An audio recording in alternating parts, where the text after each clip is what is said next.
If I get by Peter Crane, I can win the event, because I'll have obviously sorted out my problems and it'll be well on the way. Then it'll be minor tuning from there on.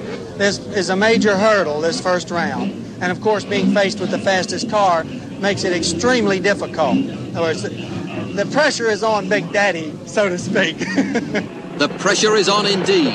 The quickest qualifier, Peter Crane, against Big Daddy. The first European to actually race the king. The atmosphere is electric.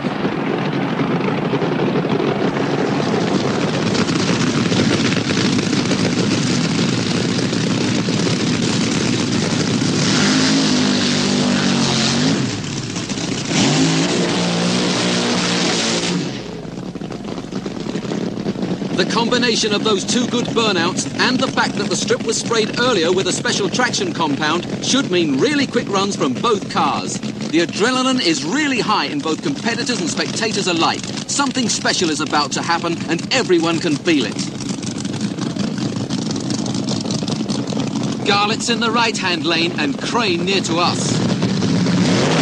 The design of Garlits' car causes the foul light to come on, and Crane wins a great race, and it looks like a good time. Everybody in that crowd listening, the winning elapsed time for Peter Crane, 5.9. The first 5-second run outside North America with a 215-mile-per-hour terminal speed.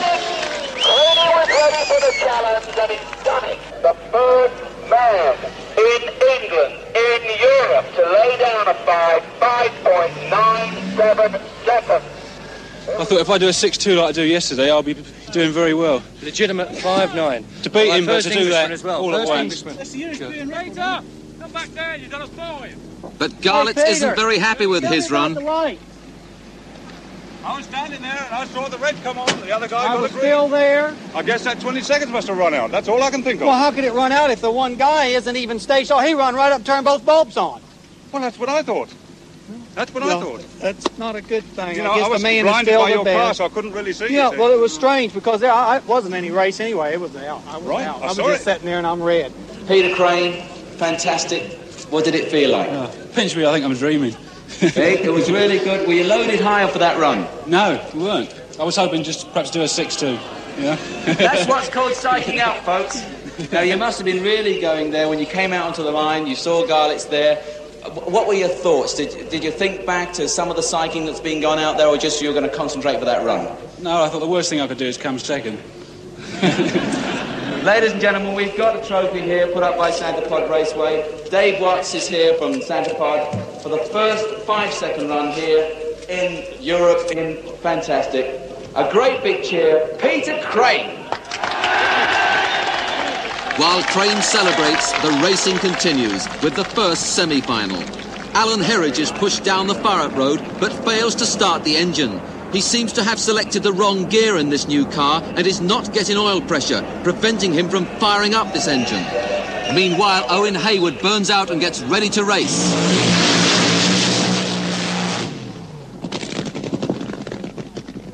Herridge's crew try desperately to solve their problems, but it's no good. Hayward can go through to the final with another solo run. 6.71 seconds and 217 miles per hour. Will his luck hold? Herridge's didn't, and he's out of the competition. The second semi-final. Clive Skilton waves to the crowd as he comes down the Farrat Road. The car is really loaded with nitro for this run because he's racing Europe's 5-second man, Peter Crane, who seems unbeatable. The quickest qualifier and the man who beat Garlits with a 5.97 second run. The main point in Skilton's favour is his experience.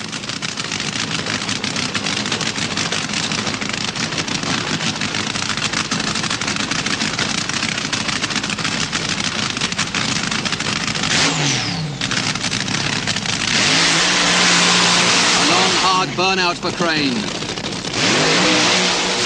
A much shorter one for Skilton. He's been reading the start lights so well this weekend. This could be so important on this race. Both crews using every technique in the book for this one. Skilton in the right-hand lane and Crane in his favourite 5-second one.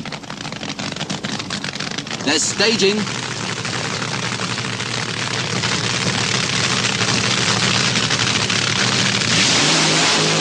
Crane has handling problems, and Skilton goes through to the final in 6.37 seconds to Crane's quicker 6.03. But oil has been dropped in the near side lane, and this could affect the final. Well, I'm going to hit it off the line on the orange, and if it turns red, it turns red, and if not, I might get out in front of him. Clive Skilton comes down the far-up road, closely followed by Owen Hayward, who's drawn the oil-fouled lane. Has his luck left him? The crowd applaud the two finalists as they get ready for this climax of one of the best drag racing events seen in Europe.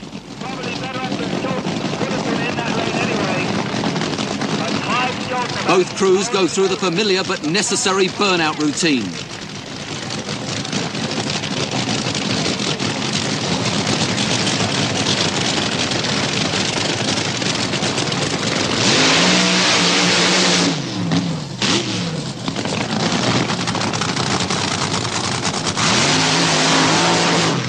Burnout's completed, both cars stage, Skilton in the far lane. And it's Skilton the winner with 6.37 seconds at 208 mph, a great win. We felt confident before we went into it, and then with the oil down on that lane by the funny car, which was really bad luck for Owen, we really felt that we had it in the bag. Well, I didn't hit it quite early enough, but it was a good race. I enjoyed it. I really like a race like that where there's two cars side by side. I enjoyed it. It was a good day.